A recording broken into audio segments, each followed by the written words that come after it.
Vamos lá? Boa noite a todos e todas. Sou Regina Ferreira, uma das fundadoras da Associação de Moradores Ebenezer de Vila Santa Catarina, bairro esse que já moro há mais de 30 anos. Sou coordenadora do Movimento de Moradia Vermelho para Lutar, sou assistente social e pré-candidata a vereadora pelo município de Carapicuíba pelo Partido dos Trabalhadores. Quero agradecer a presença de todos aí que nos acompanham sempre nas nossas lives aí. E quero agradecer também ao Thiago Soares, secretário estadual do combate ao racismo do Partido dos Trabalhadores, por ter aceito o nosso convite aí para esse bate-papo, tá? Racismo é a discriminação social baseada no conceito de que existem diferentes raças humanas e que uma delas é superior à outra. O racismo é crime no Brasil. Tiago, uma boa noite. Seja bem-vindo aí à nossa live para um bate-papo, que hoje o bate-papo é todo seu. Você vai esclarecer para a gente aí alguns pontos aí, tá? Fica à vontade, seja bem-vindo. Se apresente aí, fala um pouquinho sobre você, Tiago. Boa noite, Regina. Boa noite aqui a todos e todes que nos acompanham. Eu sou o Thiago Soares, estou como secretário estadual de combate ao racismo do PT aqui no estado de São Paulo. Também estou como membro do Diretório Nacional do PT. Moro na cidade de Guarulhos, milito na juventude. Hoje eu não sou mais jovem, né, Regina? Mas já militei na juventude. Comecei meu engajamento na luta social, desde de jovem, adolescente, com 14 anos de idade, no movimento estudantil, mas depois eu descobri a luta do combate ao racismo, a luta racial, a luta pelos nossos, enfrentar seja a questão racial, mas também a questão econômica. Então, tive muitos companheiros, nossos antigos, que me ensinaram bastante a necessidade de, como jovem, na época, negro, filho de eletricista, filho de uma empregada doméstica, que não tinha na família não tinha ninguém política, a poder reivindicar os direitos, meu, nosso e do nosso povo. Então, essa é um pouco da minha luta, assumi no PT a secretaria estadual. Acho que nós estamos fazendo um trabalho importante, primeiro, sobre o protagonismo de negros e negras no espaço de poder. Segundo, no enfrentamento ao racismo mesmo, estrutural na nossa sociedade. E terceiro, de defender um país, um estado, uma cidade mais igual e menos desigual. Então, é isso que motiva a minha militância. Vivemos tempos não tão fáceis, difíceis, inclusive, onde ser negro carrega inúmeras questões, inúmeras dificuldades. Então, essa é a minha trajetória, é daí que eu parto, Regina. Aqui que parte. Políticas públicas afirmativas ao combate ao racismo no Brasil, Thiago. Nós sabemos que iniciou, na gestão do presidente Lula, ele que trouxe essa lei para dentro do Brasil, que racismo era crime. Então, assim, eu gostaria que você falasse um pouquinho, porque tem pessoas que, não que são leigas, que as pessoas se interessem mais por essas políticas públicas, do combate, porque agora nós estamos no ano de eleição, eleição para vereador, eleição para prefeito, tem muitas mulheres aí que estão pré-candidatas às prefeituras aí de vários estados, muitas mulheres negras aí, pré-candidatas também, assim como eu, Então, eu gostaria que você falasse um pouquinho mais sobre essas políticas afirmativas e combate ao racismo no Brasil. Sim, Regina, será um prazer. Eu tenho feito uma reflexão, Regina, até antes da gente chegar no nosso período, falo nosso desde o presidente Lula de governo, qual tem sido a minha reflexão? Vamos lembrar que a abolição inacabada, né, a abolição da escravatura, que para nós é inacabada, porque até hoje direitos básicos não nos são garantidos, como direito à habitação, né, eu sei que vem de uma luta na trajetória pela moradia, o direito ao salário digno, igual. Vamos lembrar que em 1888, o 14 de maio, todo mundo fala do 13 de maio, mas pouco se discute sobre o 14 de maio, aonde 75% naquela época que residia nesse país, que não veio para esse país por vontade, mas porque foram sequestrados e sequestradas, para onde esse povo foi?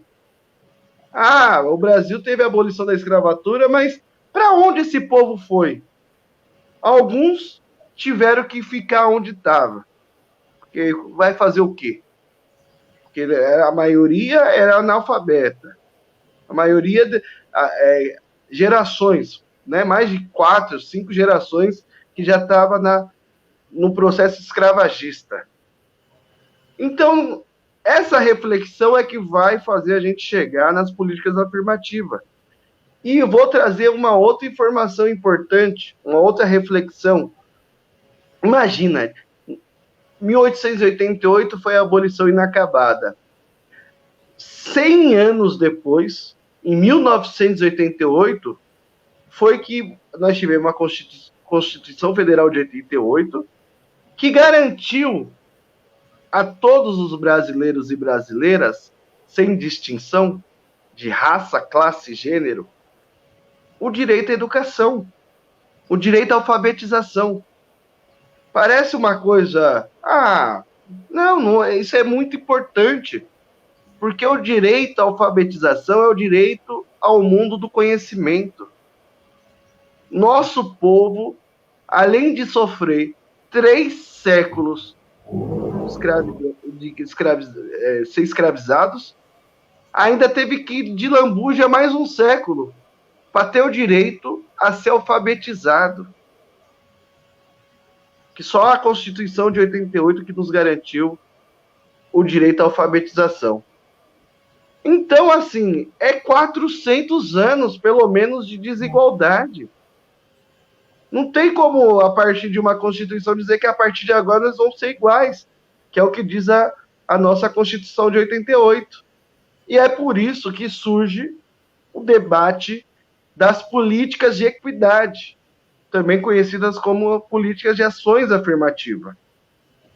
É nesse processo, é nesse reconhecimento da desigualdade, que não é corrigida de um dia para a noite, é verdade, mas que necessita ter políticas públicas que vai de encontro a promover a igualdade. E vamos lembrar também que na década de 90, quando nós começamos a ganhar algumas prefeituras municipais, e o PT começou a ter representantes, como a Regina está se colocando agora, nas câmaras municipais, é quando os movimentos sociais, e no caso o movimento negro, ganham impulso e começam a trazer as pautas para dentro dos governos, seja nos municípios, seja no estado, ou seja federal. Outro dia, num bate-papo com o Sérgio, e quero mandar um abraço para ele, nosso querido Sérgio Ribeiro, ele falou para mim, Thiago, em 94, se eu não me engano, posso estar falando o ano, mas foi na década de 90, eu fui eleito vereador e eu propus, na cidade de Carapicuíba, a instauração no dia 20 de novembro. Foi. O dia de Zumbi dos Palmares, como feriado, mas não feriado para descansar, mas feriado para a gente lembrar o nosso herói nacional. Eu estou trazendo esse aspecto histórico, porque eu sou historiador, Regina, também. Mas porque a gente precisa dizer para as pessoas, né? Nada surge em vão. Então, esse processo, né, do PT, de chegar nos governos municipais, de ter representante nas câmaras municipais, de ouvir os movimentos, principalmente o movimento negro, é que nos possibilita, a partir de 2003, com a eleição do primeiro operário, Luiz Inácio Lula da Silva, a gente construiu um leque de políticas afirmativas. Por que afirmativas? Porque são políticas que visam a equidade. Você tratar os desiguais de forma igual.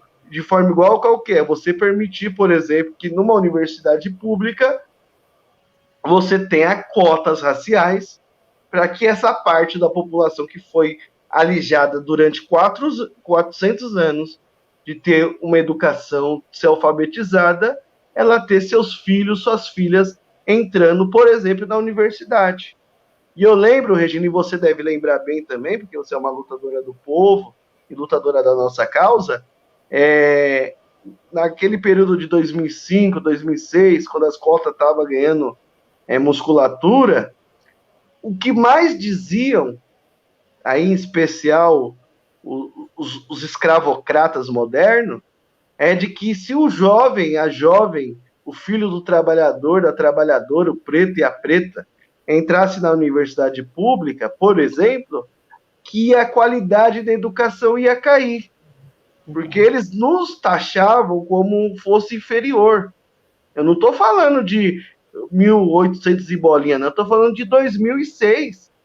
2006, vamos lembrar que o Ali Camel, o grande bambambam da Globo, escreveu um livro dizendo que o Brasil não era racista.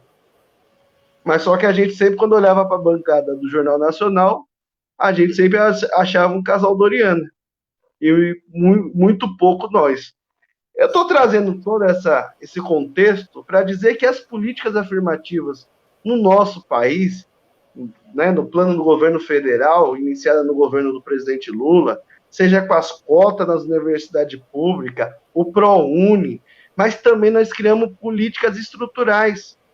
Uma delas é a CEPIR, a Secretaria Especial de Promoção de Igualdade Racial, que era uma secretaria com status de ministério, né, que a primeira ministra foi a nossa querida Matilde Ribeiro, e essa secretaria tinha o papel de articular para dentro do governo, nas suas diversas áreas, as políticas afirmativas em cada pasta.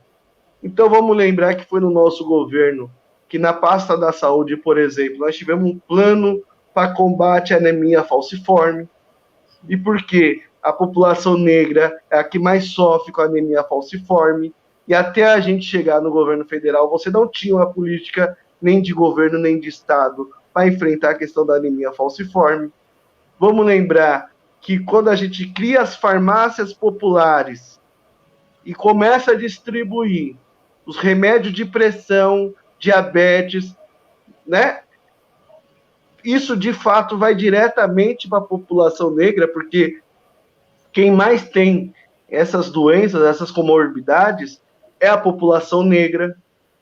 Então, a gente começa a organizar uma cesta de políticas públicas que vai movendo com a nossa sociedade.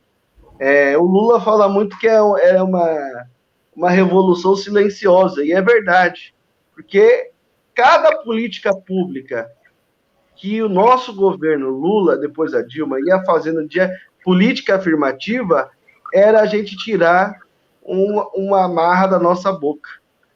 É dar oportunidade para que mais uma gritasse pela liberdade plena.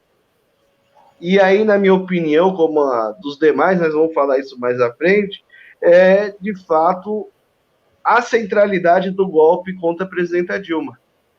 Quando a gente começou a ocupar as universidades, eu falo a nossa população negra começou a frequentar o mesmo espaço que do filho da patroa, da filha da patroa, começou a andar no mesmo avião, começou a ter o direito a uma casa que para nós moradia nunca nos tinham dado. Para nós a única coisa que nos deram foram as favelas, foi no campo sem terra. Então, assim, sempre foi nos relegado. Essa cesta de políticas públicas foi que possibilitou hoje a gente ver muita juventude negra se auto-identificando, se colocando as suas tranças, seus black, não só pelo contexto cultural, mas de questionar esse sistema, de questionar essa forma da sociedade se reproduz, né? A gente fica preocupado porque nós temos uma questão da violência que é grande ainda, nós não resolvemos tudo, mas eu posso dizer que as primeiras políticas afirmativas que nós realizamos, Regina, né, o acesso à universidade, a cota no acesso aos serviços públicos, foram centrais para a gente. Né? Oi? A saúde, né, Tiago? A saúde.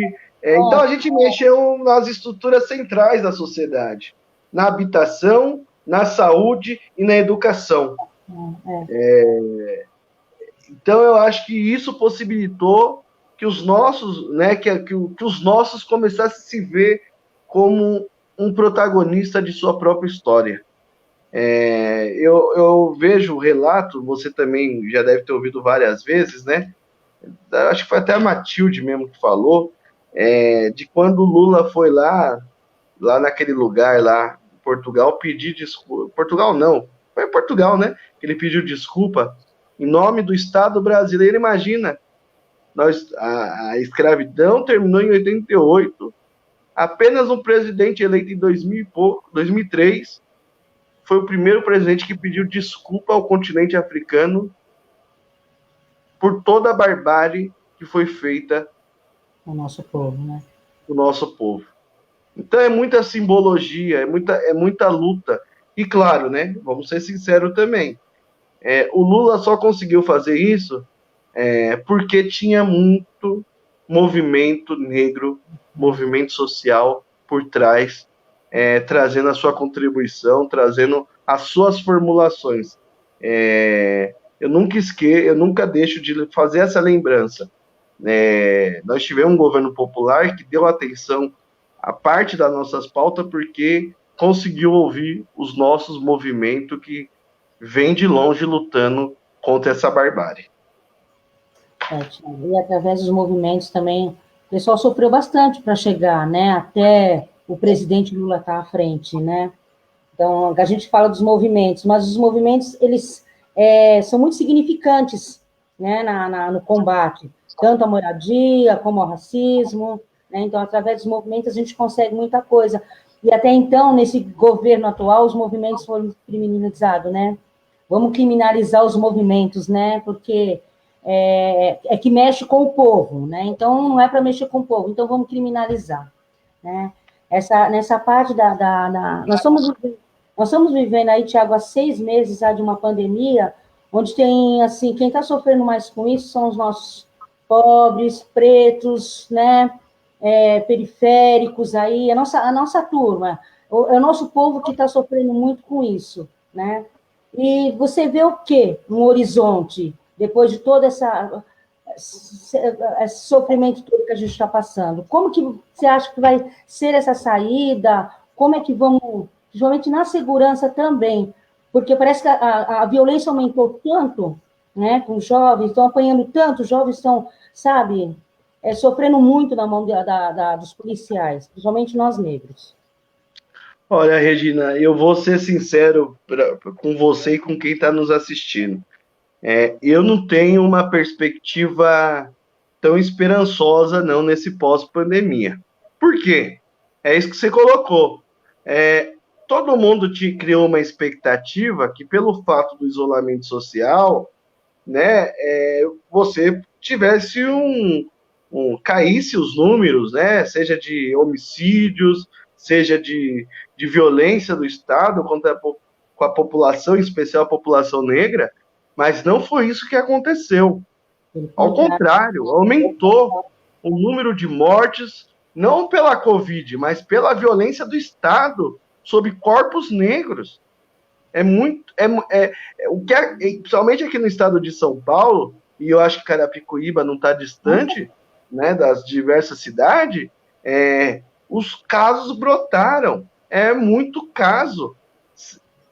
Quando não morre, espanca. Quando não espanca, aleja. Sabe, o negócio é uma cadeia assim de sequências de desmantelo com a nossa população.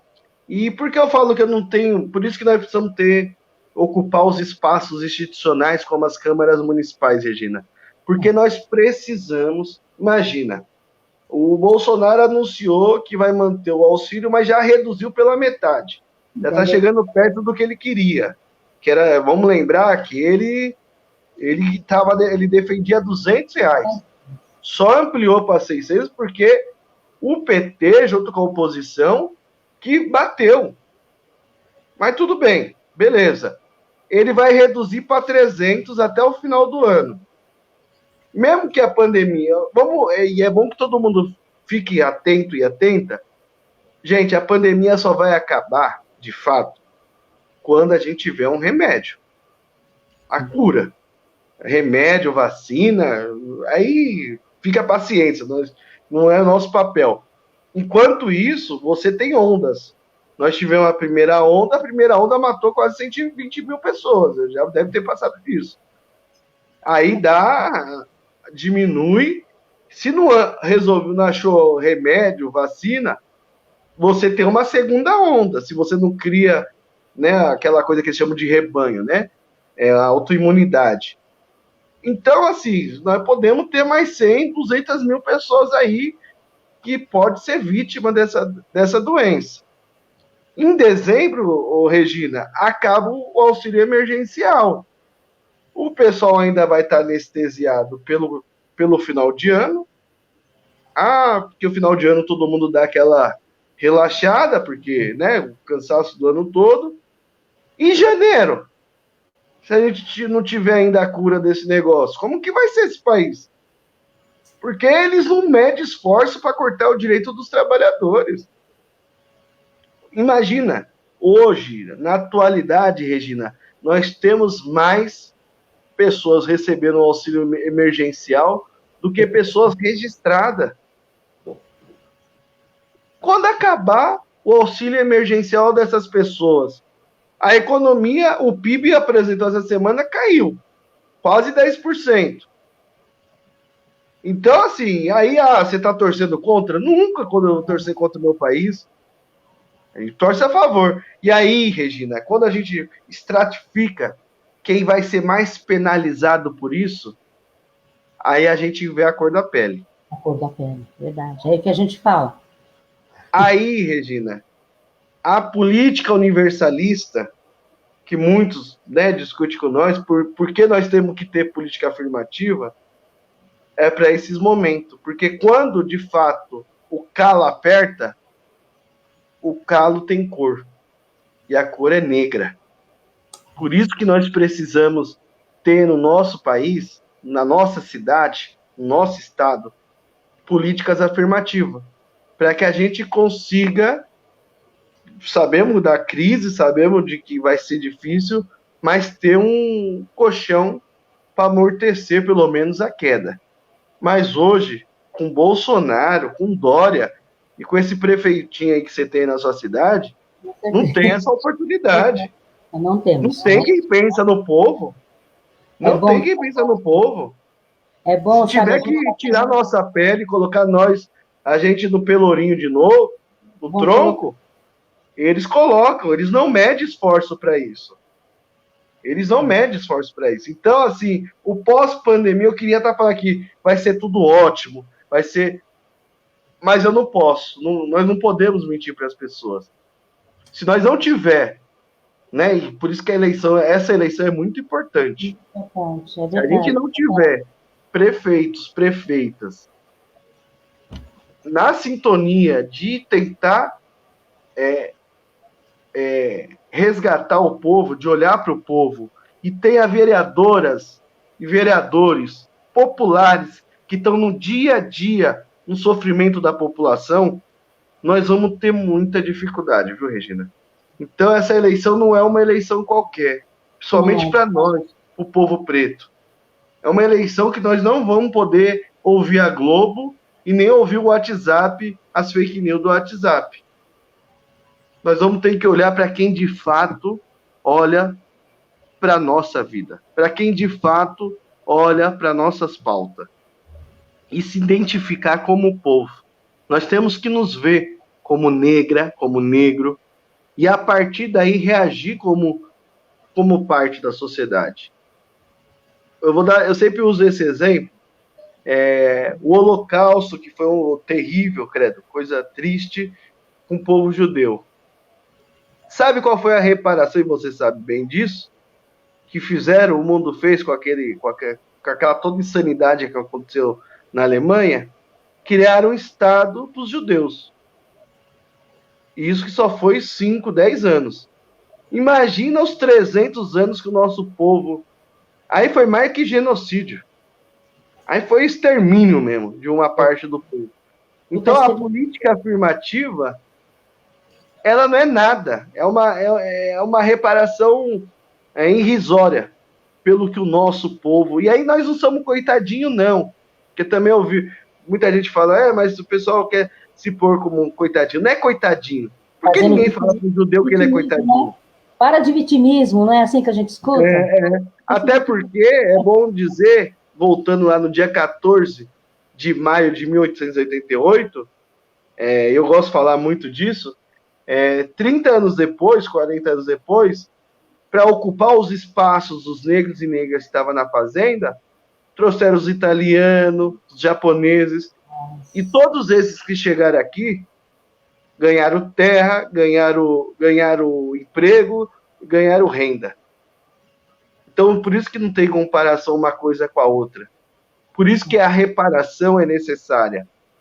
Falam muito de cotas contra cotas. Vamos lembrar que até os anos 70 e poucos, você tinha a cota dos ruralistas. Filho de ruralista ganhava a cota para estudar universidade pública. Por que essa cota ninguém reclamava? Por que essa cota pode? E por que não a cota da maioria da população ter acesso ao que ela própria produz? Essa é a reflexão que nós temos que fazer. Não é isso, Regina? É isso, e a gente tem que parar e todo dia falar mesmo, sabe? Porque nós estamos batendo muito em cima disso. Então, a gente tem que todo dia estar falando do racismo, todo dia estar falando de representatividade, todo dia falando de mulher no poder. Tanto é que tem um amigo meu aqui, ele deixou uma pergunta para você, Tiago, para você comentar sobre a importância da mulher, principalmente da mulher negra, no espaço de poder. Entendeu? Claro. É o que a gente está... Você acabou de falar agora, nós temos que ter representatividade, porque nós sabemos que nós passamos e nós vamos lutar por políticas públicas, sim, voltadas para não só para nós, entendeu? Mas para uma política justa e igualitária. Eu acho que é isso que as pessoas às vezes ficam pensando, olha, ficam fazendo mimimi, ficam de vitimismo, estão se batendo muito no racismo, mas a gente está vendo todo dia, toda hora, jovens morrendo, sabe? Jovens assassinados. Agora mesmo nós estamos conversando aqui, quantos jovens que não estão sendo assassinados brutalmente pela violência de policiais, não é? Então, assim, a gente tem que estar falando isso, sim. Temos que ter políticas para nós, sim. E é bom dizer.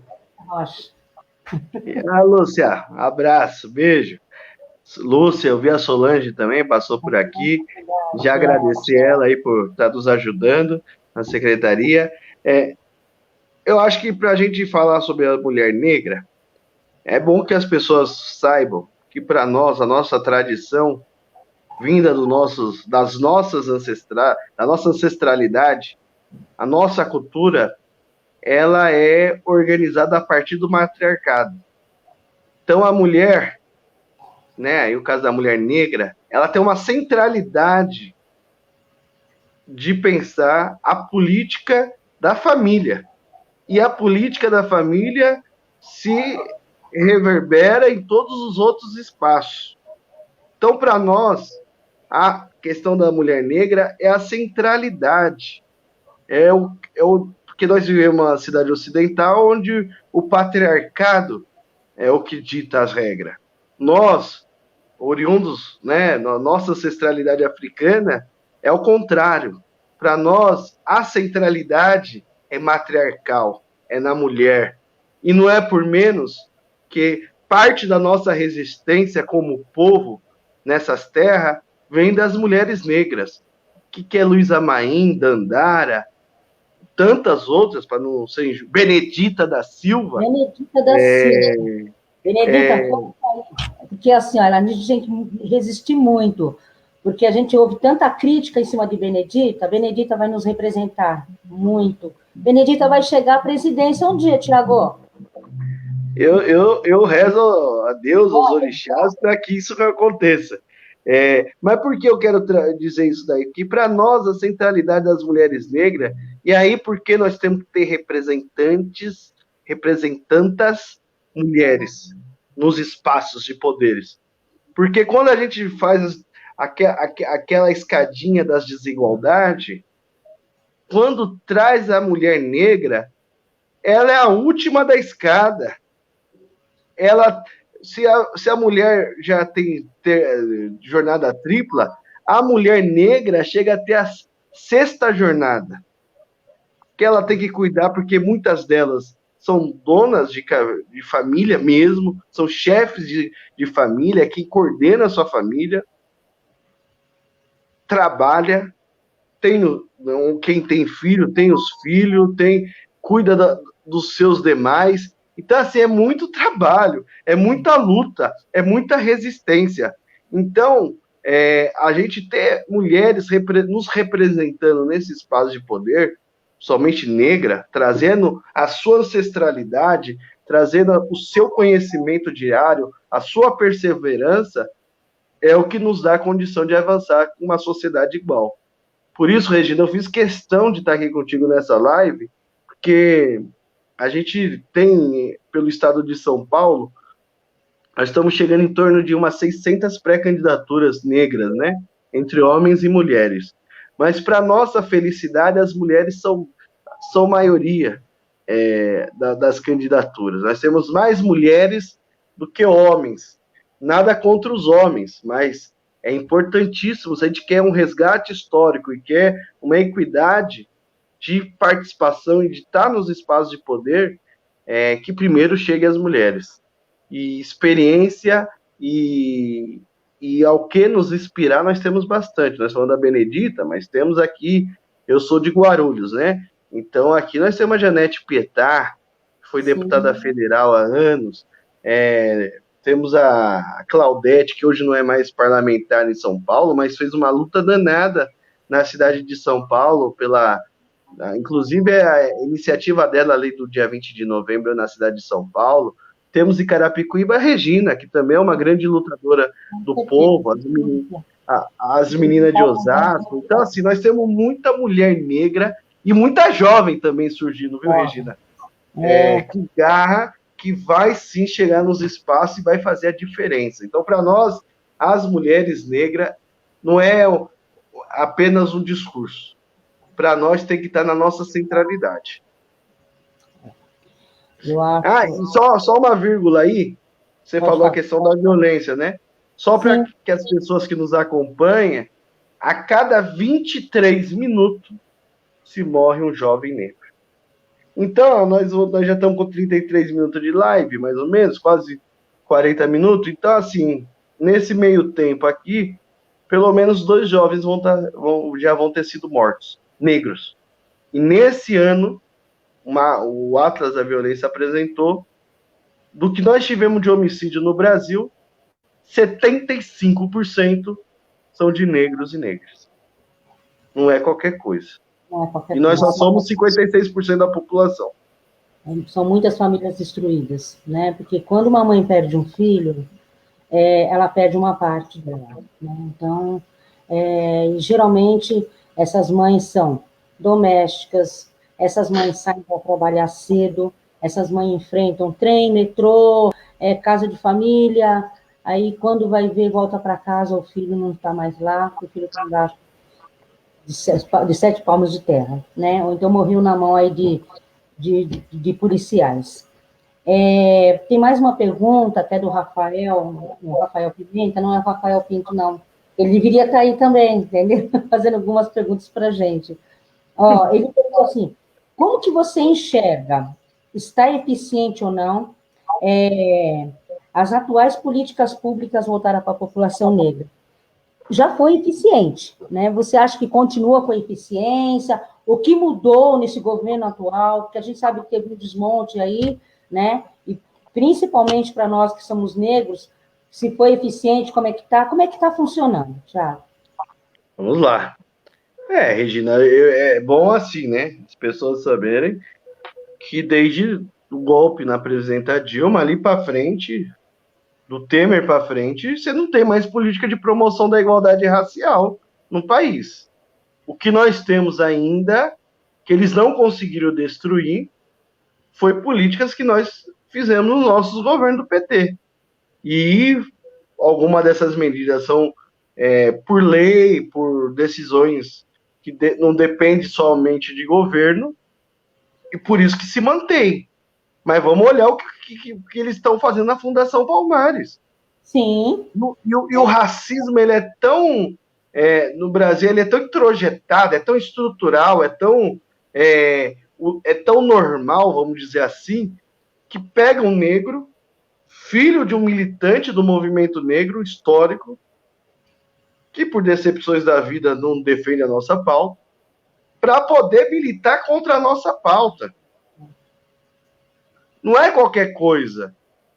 Então, o símbolo do que o atual governo federal pensa de políticas públicas de promoção da igualdade racial está na Fundação Palmares, que é a política anti-afirmativa.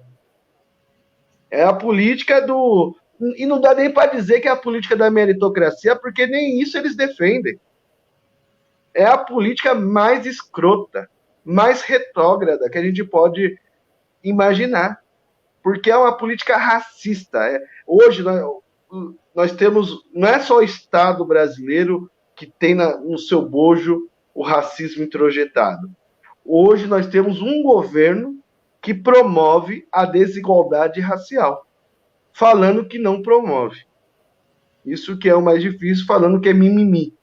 Então, assim, hoje nós estamos em frangalhos, praticamente. O que nós temos é as conquistas que vêm do nosso governo, que eles tentam todos os dias acabar. Não acabou com as cotas ainda, porque as cotas foi uma medida de lei, por lei, e foi um debate que foi no âmbito do STF. Então, sabe que ali o buraco é mais embaixo. Mas se a gente dá uma bobeira, eles arrancam as cotas. E vamos lembrar que as cotas no nosso país, a lei de cotas que nós instituímos, que aí eu acho que é um problema nosso, mas foi o que era possível na época, ela é temporal. Então, na verdade, assim, nós vamos, o ano que vem, nós vamos entrar o ano debatendo isso daí. Eles vão querer, porque a lei diz que é 10 anos a cota, né? E nós já passamos de 10 anos. Então, esse é um debate que vai voltar com mais força e nós vamos ter que estar muito articulado para poder manter, porque não vai ser fácil. Uma outra política importante que nós implementamos no nosso governo, que hoje praticamente não existe, que é a Lei 10.639, que depois virou 11.645. O que é isso? É a lei que disciplina na escola, no currículo escolar, a história afro-brasileira, do continente africano, que a gente sempre estuda numa visão eurocêntrica. A gente vê o que aconteceu na história na Europa, mas nunca olha o que aconteceu na África. Sendo que a África, quando a Europa estava descobrindo a metalurgia, na África já uma coisa, já tinha séculos praticamente anterior, já tinha primeiros indícios de metalurgia, por exemplo, para trazer um exemplo só dos diversos que nós temos. Poucos sabem, por exemplo, até hoje, que o Egito é na África, no continente africano. Estuda Faraó achando que Faraó é na Europa e não é na África. Então, a Lei 10.639 ela vem para mudar a forma de se dizer e contar a nossa história. E também introduz também a história dos povos indígenas. Eles não começaram de 1500 para cá. Os povos originários já estavam aqui nessas terras. Então você tem que respeitar a sua história e nosso povo tem que conhecer a história. Porque quando nós conhecemos a nossa história, a gente se vê como parte daquele povo. Porque também tem isso, né, Regina? A política da democracia racial, que era denominada democracia racial, dizia que não tinha racismo no Brasil. A gente era amarelo, pardo, moreno, cor de jambo, vermelho, né? Porque o jambo é vermelho. O moreninho cor de jambo, essas coisas todas. Então, é por isso que as pessoas... E olha, nós somos já 56% da população, e sendo que uma parte ainda não consegue nem se ver culturalmente como parte dessa população. Quando as pessoas têm maior dimensão, nós vamos chegar a 60%, 70% da população. Não tenha dúvida disso. Então, hoje, no atual estágio, o que nós temos é um desmonte das políticas afirmativas. Nós não temos, de fato, políticas afirmativas, até porque o governo atual foi eleito falando contra a política afirmativa. Isso vale para o Estado também. O Dória, que cada vez mais está privatizando tudo, vendendo tudo, já é uma coisa dos tucanos, eles não gostam mesmo. O negócio deles é a tal da meritocracia, que mantém os deles, né, lá e faz uma política racial pontual em alguns momentos. Você sabia que na USP, por exemplo, que é uma universidade pública estadual, você tem lá o bônus racial, que não dá nem para chamar de cotas aquilo ali. Que é uma coisa tão... Você tem que pular tanta cerca para chegar na vaga racial que você desiste no meio do caminho. Então, Regina, hoje as políticas afirmativas tá muito difícil. Então, por isso que nós precisamos virar essa mesa novamente. Nós temos que ter representatividade. É isso. Estevão, é importante a cota, mas tem que ser realmente pleiteada pelo povo negro. Vamos lembrar. Você acha que tem só ser pleiteada pelo povo negro? Ô, Regina, eu acho o seguinte. O que é o povo negro? Vamos lembrar que o IBGE classifica os negros entre os pretos e os pardos. E isso é devido a uma luta do próprio movimento negro, porque era uma distorção muito grande. As pessoas tinham e têm ainda muita dificuldade de se ver, as que são mais retintas, se ver como pretas. Então, eu sou pardo, eu sou moreninho, tá? Essas coisas todas. É uma transição. Nós temos várias iniciativas, inclusive o professor Juarez, em uma das conversas com ele, que é lá da Unesp, na Unesp tem uma política muito interessante de tentar impedir as fraudes, porque tem fraude, sim, tem pessoas que burlam o sistema.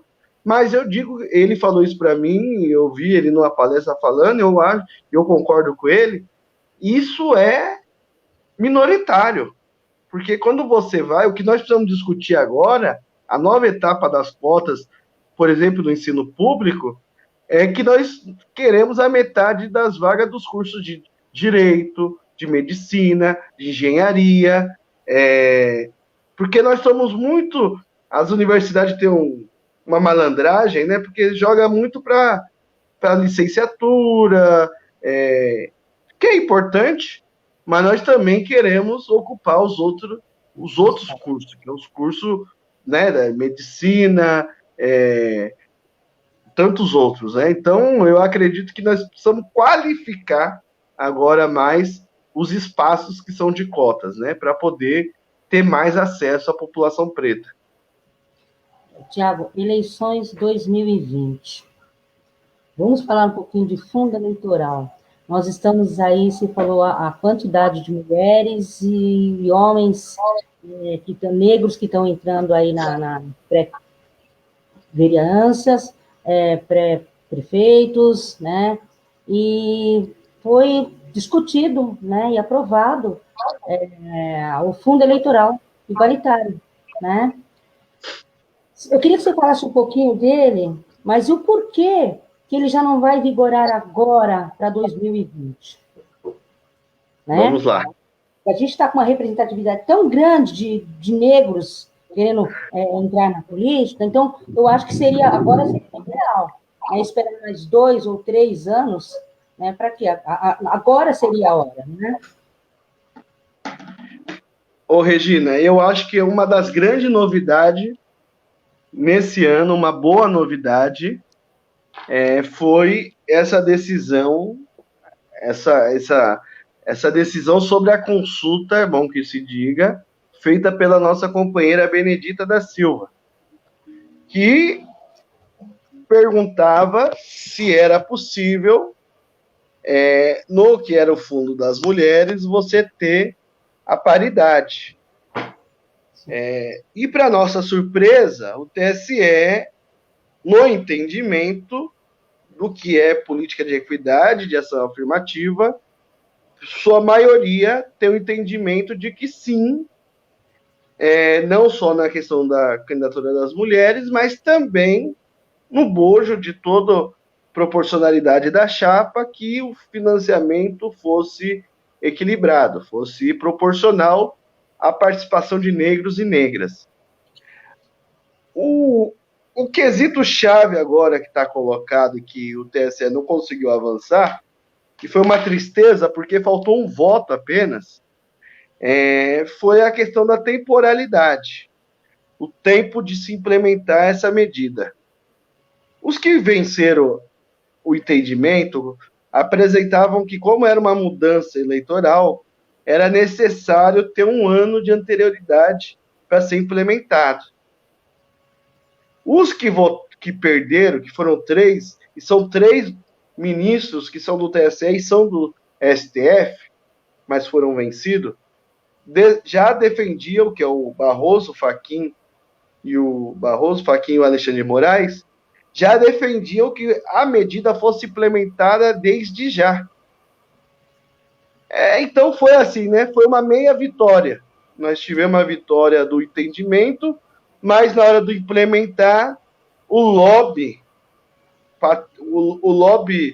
patriarcal, colonialista, escravagista conseguiu ganhar. Hoje, no dia de hoje, eu tive a informação que o PSOL, junto com a Educafro, está entrando com uma DPF. A DPF é uma ação de questionamento, perguntando se é possível no STF da aplicabilidade dessa resolução já para as eleições, porque aí o argumento do ADPF é de que a medida não burla a legislação eleitoral, que diz que qualquer mudança vai de um ano, porque ela é apenas uma regulamentação do entendimento do financiamento das campanhas.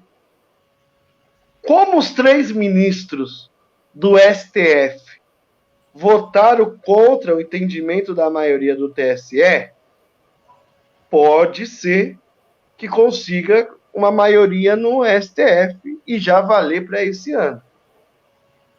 Mas, como nós sabemos que a justiça ela tem um tempo que não é o nosso,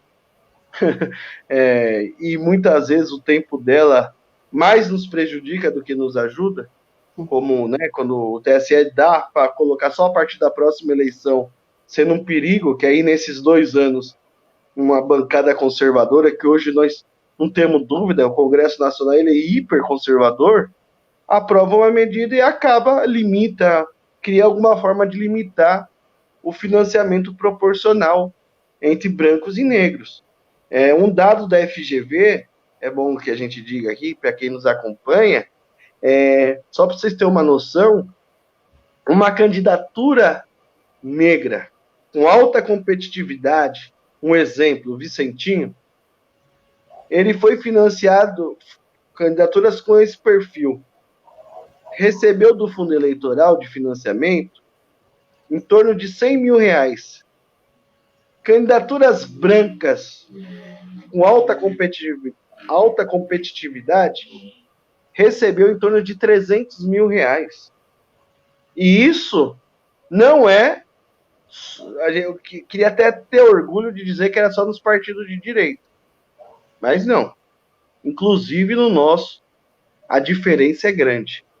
Então, essa medida, que é uma medida afirmativa, Regina, ela vem no sentido de corrigir, porque como é que pode 56% da população, hoje no Congresso Nacional, está apenas em torno de 17%.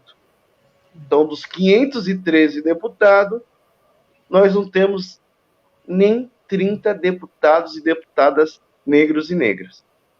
Então, é uma distorção muito grande de representatividade. Infelizmente, ainda estamos com a decisão que foi essa, de 2022, mas, oxalá, a Deus, ou qualquer um que puder nos ajudar, nos ajude que o STF avance já, para a gente já valer a partir de agora, que seria justíssimo. Aqui em São Paulo, da chapa do PT até agora, proporcional, as candidaturas negras representam em torno de 32%. Então, era justíssimo que 32% do que fosse investido em candidaturas proporcionais fosse direcionado diretamente, né, dentro das prioridades que todo partido tem, porque teve algumas pessoas que vieram me questionar, tirar a autonomia do partido. Não, o partido pode ter autonomia, não tem problema, mas tem que promover a equidade. Esse é o debate que eu tenho feito, inclusive, Regina, para dentro do PT. Inclusive, estamos numa luta danada de sensibilizar o partido que já foi o pioneiro na política de cotas raciais, o partido que já tem introduzido na sua direção nacional, estadual e municipal as cotas raciais, né? Nós temos cotas raciais na nossa direção, nós precisamos dar esse passo, temos que sair na frente mostrar que é possível, sim, ter uma divisão equânime. Não é fácil, viu, Regina? Você sabe bem. Mas nós estamos lutando, estamos tentando, de alguma forma, que o Partido dos Trabalhadores, que tem história, tem o que mostrar, dar mais um passo, né, na política antirracista nessas eleições. Então, esse é o debate que está acontecendo. Então, até agora, pelo que decidiu o TSE, nós estamos com 2022. A partir de amanhã, vamos ver como o STF vai receber esse ADPF, se vai julgar esse ADPF já pedindo para que vale para 2020. Tiago, assim, olha, passa tão rápido e o papo da gente está tão bom, porque, na realidade, você me esclareceu, não só a mim, mas a muitas pessoas que me acompanham aí, né? Eu tenho muitas mulheres, né, que a gente estou mesmo representando as mulheres carapicuibanas, eu peço que peguem na minha mão, aí na minha pré-campanha, porque eu também sou uma mulher que eu sou da periferia, já fui faxineira, já fui doméstica, sentei no banco de uma universidade, então nós podemos, né? Então, eu quero representá-las muito mesmo. E, assim, está acabando o nosso tempo. Gostaria muito que você deixasse assim, uma mensagem para nós, né, para nós negros e negras, que estamos à frente aí em uma pré-campanha, uma mensagem assim de força e superação, porque nós precisamos superar e superar sempre, todos os dias. Nós vamos empurrando uma pedra para o dia e lá na frente juntar essas pedras e construir nosso castelo. Regina, eu quero já iniciar assim, agradecendo muito pelo convite, você, o Viola, né, todo o pessoal que está contigo, né, a oportunidade desse bate-papo, dessa prosa, dizer que, assim, nada na nossa vida é fácil, nunca foi, nunca será, mas nós provamos todos os dias que é possível vencer os obstáculos. Então, eu quero dizer para você, nessa pré-campanha, e depois da convenção, só campanha, firme, pé no chão, com todos os cuidados, né, de saúde, mas vai olhar no olho de cada um e cada uma, apresente sua história, apresente a sua plataforma, que a vitória é certa. Então, conte conosco, da Secretaria Estadual de Combate ao Racismo, né, no que precisar, Vamos torcer para essa Covid, né, passar logo, achar a cura, né, para os nossos poder sobreviver. Eu tenho compromisso com o Serjão de algum momento da campanha tá aí, e aí não é só com o Serjão, quero estar contigo também, Com né, para a certeza. gente poder amassar barro junto, Vamos para amassar. poder convencer cada companheiro e companheira da importância de ter você naquele espaço de poder e levar as vozes dessas mulheres que todos os dias prova que é possível vencer na vida. E como eu sempre falo para todo mundo, o slogan aqui nosso é nada sobre nós sem nós. Então, Regina, nada sobre as mulheres negras sem a Regina. Nada sobre os negros sem a Regina. E nada sobre o povo sofrido de Carapicuíba sem a Regina. Regina, muito obrigado. Axé e tamo junto. Tiago, eu agradeço. Quero agradecer também a todos aí que estiveram nos acompanhando, né? A nossa live está sempre lá na página. Quem não conseguiu assistir, que acompanha aí, só vamos compartilhando, né? E é isso, Tiago. Uma boa noite, muito obrigada a todos que nos seguem aí, e juntos somos fortes, sabe? Eu acho que é aquilo que você falou.